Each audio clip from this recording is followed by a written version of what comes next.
So good morning. Today I'll be running through the handover of the Affinity 550. So to start with, I'll start at the rear of the van.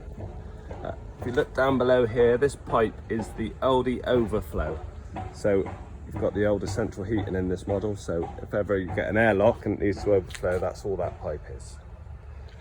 Here is your waste for the sinks and shower of your caravan, or the grey water. So here you'd put your waste master, or if you're on a site with a direct feed, you put the hose pipe from there. This model's got fitted with a power touch mover, which I'll show on a separate video. These are your vents for your fridge and freezer. Here is your battery locker in this area. You see it's come fitted with the 110 amp hour battery, your on-off switch for the mover. There's also your mains input. Behind there on this model there's the satellite input, so if you're at a site where it's poor TV signal, you can actually get a lead extension that feeds directly to your TV points inside. The well water pump is connected. This works by sliding this up and down, that's slid off, and pull your pump out. Lock it back in, slide it down, and that's locked into place. This model's also got a little cutout, so when you are refilling your aqua roll, there's a little cutout there you can put on to stop the pump dropping onto the ground. This is your vent for the older central heating if you're running on gas. The older models used to have a cover you can take off. This one you just don't touch it. Your front gas locker, got a propane hose connected. There's all the bits that come with the actual caravan itself. This model has also got the ATC, which is an Alco trailer control, which is a sensor on the chassis. So if the caravan starts to snake, then it will electronically brake for you to stop it. You may notice you may go over a speed bump too fast or around a corner too fast, the light comes on. You feel the brakes, so the caravan feels heavy, just keep driving, it will release itself. When we plug this into the mains, the green light should come on. Sometimes it may flash green. It's usually the first time you ever use the caravan, connect to your car for the first time. After that, it should be a solid green light. If ever it is red, then you can still tow the caravan safely, but it means the Alco ATC isn't working, so you just need to go to a site like ourselves. We can reset it or investigate further why the red light's on, but it is still safe to tow. Outside barbecue point, you get the connection for your gas barbecue. That will only turn on once you are connected safely. You've got an external locker here, which gives you storage underneath the front seating area. You have also got a 230 volt socket and aerial output, so if you want to watch TV and you're on, it feeds directly off your TV point in the aerial on the caravan, and also a 230 volt socket, so you can run the cable. There's a cutout there, so you can actually lock the cupboard and still have your cable connected. Your toilet, it has no pink rinse on this model. It uses water directly from your aqua roll or direct feed, just uses fresh water, so no tank to refill or possibility of a leak later on in its life. Toilet cassette, you just lift this up, hero clip, it pulls out. You can actually take your wee for a walk. There is a light that comes on the toilet cassette inside. It tells you when it needs emptying. Invariably it will come on just before you go to bed, but you've got a few more goes before it does need emptying. You've got your awning light and TV aerial. This model does come with self-leveling, which I'll run through at the end of the rest of the handover. It also comes with an alarm on this model. It's your alarm fob. You push once, one beep tells you the alarm is set, 2 beeps is off. It works with a pan tilt sensor, so if anyone lifts the leg when the alarm's set, it will sound the alarm. They also got a passive infrared sensor internally, which is up there. It also has a panic button on this alarm. So if I push and hold this small button here, push and hold, the alarm will be sounded. Very annoying, especially when you're filling your aqua roll or messing around with stuff outside. If you do, you just re-push the button and it does reset itself. There's also a blue fob on here, so if you ever have to override the alarm system, you put it into there and that resets it. Okay, put the keys down. So this is the main control panel for your caravan. This switch here is the master switch. So the first thing you switch on when you arrive is that button. The last thing you switch off is that button. That turns your water pump on and off. That does your warning light. And this switch here does your internal lights. You push this button here for the voltmeter, which is telling us it's running. We're on main, so it's 13.7 volts. Okay. Right, the central heating system is this one here. That's the on-off button, which you can see it's switched on at the moment. It's 13.5 degrees in the caravan. You're on mains and the heating's circulating. If you push the menu button, it brings you to the home page. So to adjust the temperature of the van, it's a touch screen. You just push this until you get the temperature you want the caravan to heat up to. So 21 degrees is a nice temperature. The shower is your hot water.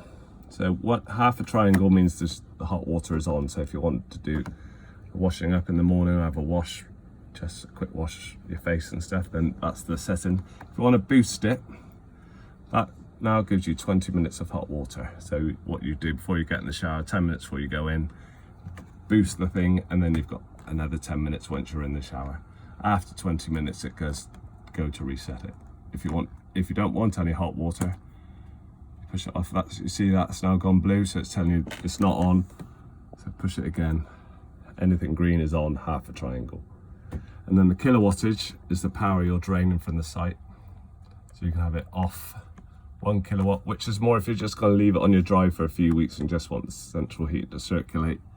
2 kilowatt is when you are at temperature. 3 kilowatt is when you arrive on site and you want to get it hot quicker. If you do have it on 3 kilowatt, then put your kettle on. You may trip out the mains depending on what site and the amperage they're letting you draw. So 21 degrees, half a triangle at 2 kilowatt is a very good setting for this system. You may find 21 degrees is still warm when you go to bed, so you may just want to turn it down to 19 for bedtime setting. I'll turn it back to 21. You can also run the heating off gas as well, which is a gas flame, and it would run off 2 kilowatt and gas. So if you don't want to use a gas, just make sure that green button, the gas flame isn't green. Now there are some more settings involved. I don't really run through this with you now because it's just more when you've got your manual you can check it all, because if ever we do have issues with our central heating system, it's people have been messing around with these settings that can confuse it. So you're best having the manual run through yourself. Let me just quickly show you the nighttime setting, which is this one here. So you'll see at nighttime setting they set it 25.5 degrees between the hours of 10 o'clock and 6 in the morning. The moment it's off, if I push that on, go back to the menu, you will now see there's an A there, which it stands for activated functions. I press the A, that's all the activated functions that are running in the background. I'll turn that back off, go back to the menu, that A is now gone. So as I said, 21 degrees, half a triangle at 2 kilowatt is a very good setting for the older central heating system. Okay. In this cupboard here, you have your CD player and stereo. I'll turn that on by pushing the SRC button. I'll push and hold it to turn it back off again. So this does stay lit up, so you can link your phone to it, either Bluetooth if you've got Android, or USB, or auxiliary connection. TV booster, so if I switch, you see the little red lights on. When you're not using the caravan, I would suggest you switch it off, because that little light will put a drain on your 12 volt battery. And I'll switch that back on. and your TV aerial to adjust this. You undo this, push it up, and then turn your aerial around. Usually a good tip is when you get to a site, see where everybody else is pointing their mast, point yours in the right same direction. You do have a little handle here that you can rotate, and that alters the angle of the dish as you turn it. Okay. The blinds, they pull down from the top, and if you pull down from the top again, light screens.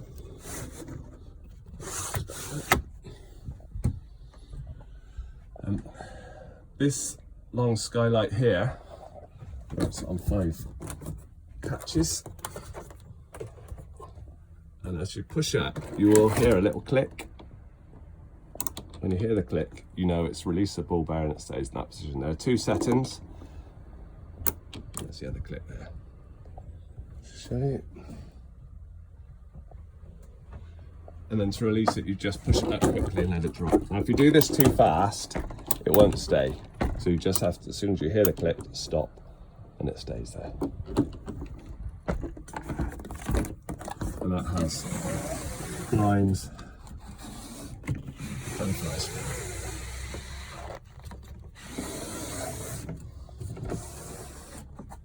Okay, right, under this cupboard here,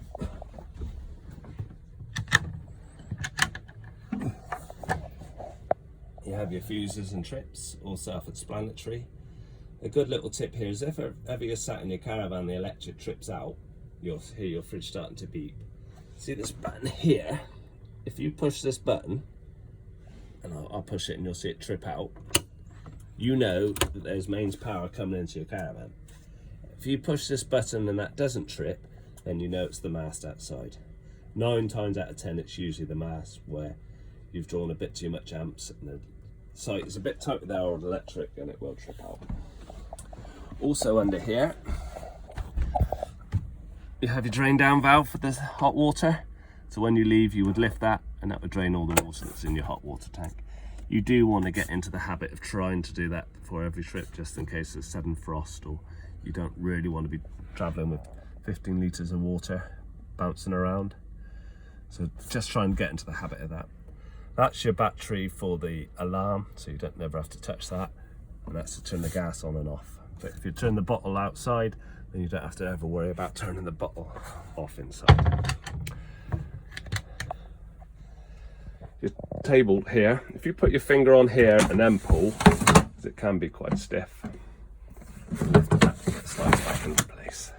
And then you've got your slats here, if you want to turn your front seating area into a double bed. Okay, all your little LED lights, they've all got their individual light switches, all run off 12 volt. Turn that one off as well. Okay, your fridge. To turn your fridge on and off, you push and hold the mains power button. You are now on mains and the fridge is set on full output. If you want to fire it up on gas, you push and hold the gas flame, and you should hear it tick tick ticking. Trying to self-ignite with no gas connected, so it won't ignite. And then if you want to keep the fridge cold while you're travelling, you put it to the car battery. That's telling you we're not connected to the car, that's why it beeps. It won't make your fridge cold, but it will keep the fridge cold if it's already, you've got it down to temperature before you set off. Then to adjust the temperature, you just push the thermostat. I would say 4 bars is plenty. 5 will freeze your lettuce at the bottom of the fridge. There are 2 clips here on either side that will actually allow you to remove your freezer if you haven't any freezer food or ice, so it gives you a bigger fridge. And when you're not using the fridge, if you push and hold this button here and slide forward, when you close the fridge, it gives you that little gap to stop the mildew building up. And then push and slide it back in, which can be a bit stiff.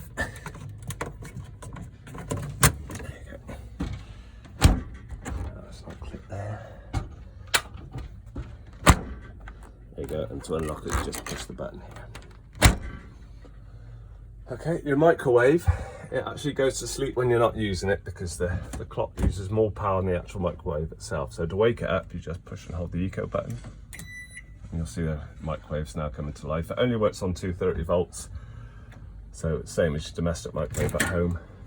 We do suggest not traveling with the microwave plate inside because they are prone to pop out. I'll just put that in the shelf here. That plug there actually turns the microwave off, so if you're not using it, you can turn it off permanently by just whisking the fuse spur there. So your hob is 3 gas, 1 electric with ignition. And there is also a light for the oven as well.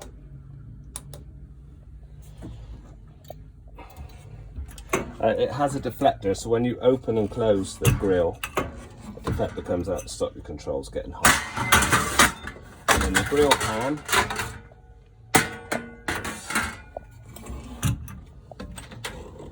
can actually be used as an additional shelf for the oven.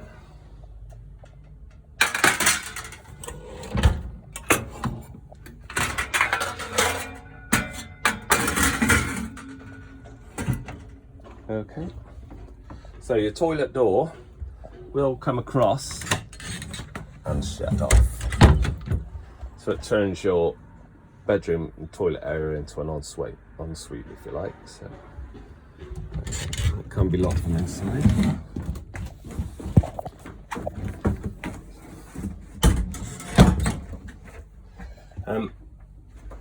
Toilet area, this is your towel. Be warned, that does get nice and hot, as you can feel.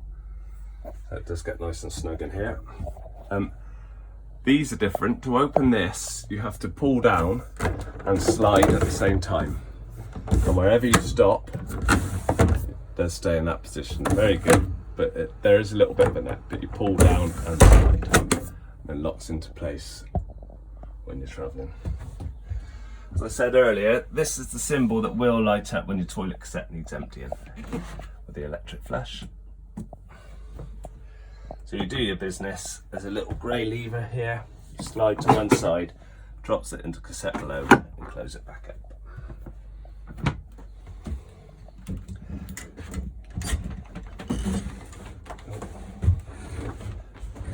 This carpet's been rolled up, so needs a little bit of wear and tear before they sit down properly. In here, that's your immersion heater, which is the older heating tank. So that's what's circulating around the radiators and the pipes there. But it uses antifreeze and water as a 50-50 mix. We've checked it. You do part of the service that gets checked every year. Say every 4 or 5 years it will need changing, so that should be all good to go. And there's just more storage under the bed.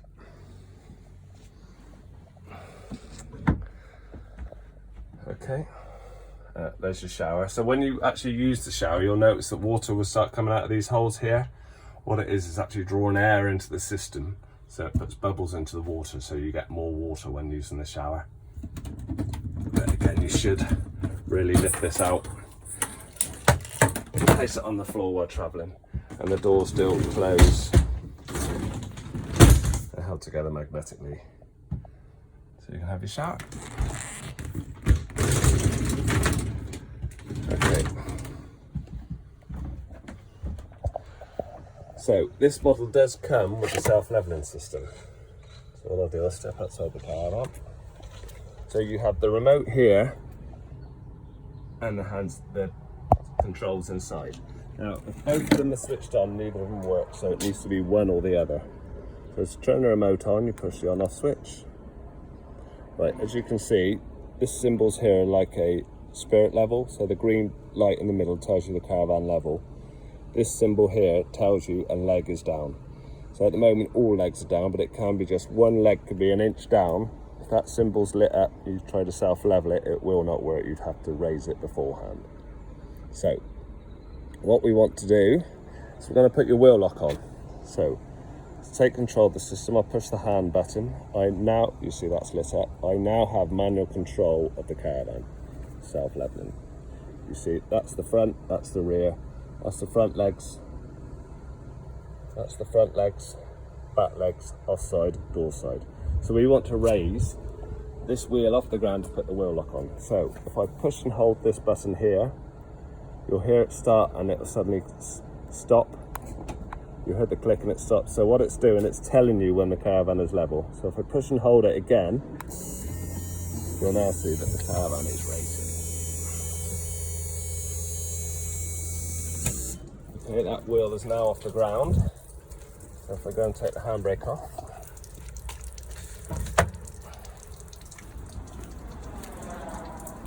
you'll see I can now line up this wheel so we can attach the wheel lock. It's very straightforward. So I'll put the handbrake back on, and the handbrake is just pull it, no button to push, just push and pull. Okay, so now we want to raise all your legs. So we get the controls again, turn the hand off, just pushing the hand symbol, the light's gone off. Now the up, to raise your legs, you just push this bottom right, the up button. So I just push this once.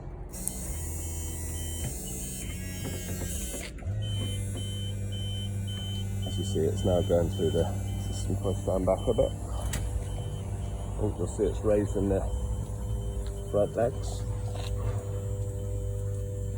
So it does it in sequence. It takes about a minute. So it's raised the front legs. Now to do the rear legs. See they're going up. And then it'll do the two jacks that are actually on the axle.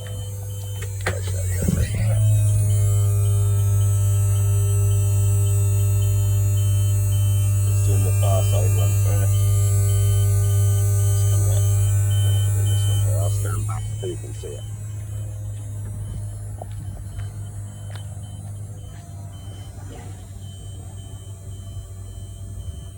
So as long as it's making that beeping noise, you know that it's going through the sequence of raising all your legs off the ground. Let's get to the end now. There we are, all done. That light is now telling me that the caravan is leaning to the offside. Okay, and then we can turn it off home. Right, so you arrive on site and you want to level your caravan. So turn the remote on. You see, again, the only symbol on is telling me it's leaning to one side. So just to level the caravan, all we do is push this auto button. So I push that once. Oh. It will now go through its sequence.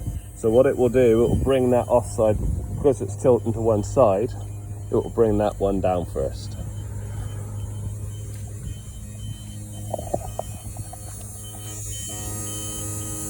Coming down. Now it will bring our front legs down. And you see it will actually lift your jockey wheel off the ground to get it level front to back.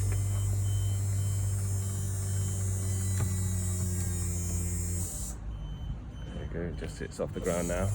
Now I'll bring down the other side jack to level it side to side again. If I stand here, you should see the wheel arch just lift off the ground.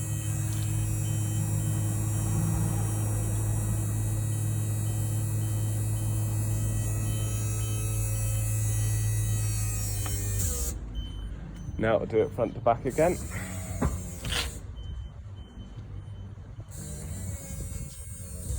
And now I'll bring down the rear legs.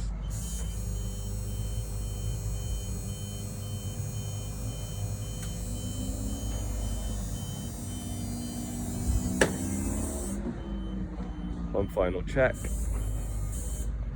and your caravan is all leveled. Just one other thing to point out, if ever you do use the self-leveling, and this symbol here, the top left-hand corner, if that lights up red, then you know that the jockey wheel needs lowering. So you always want it to be just slightly pointing downwards before you actually try to self-level. Okay, that's the Eldest Affinity 550 with self-leveling. I hope that helps. Any questions, give us a call on 01373 752 100 or check out our website at workscaravans.co.uk. Thank you very much.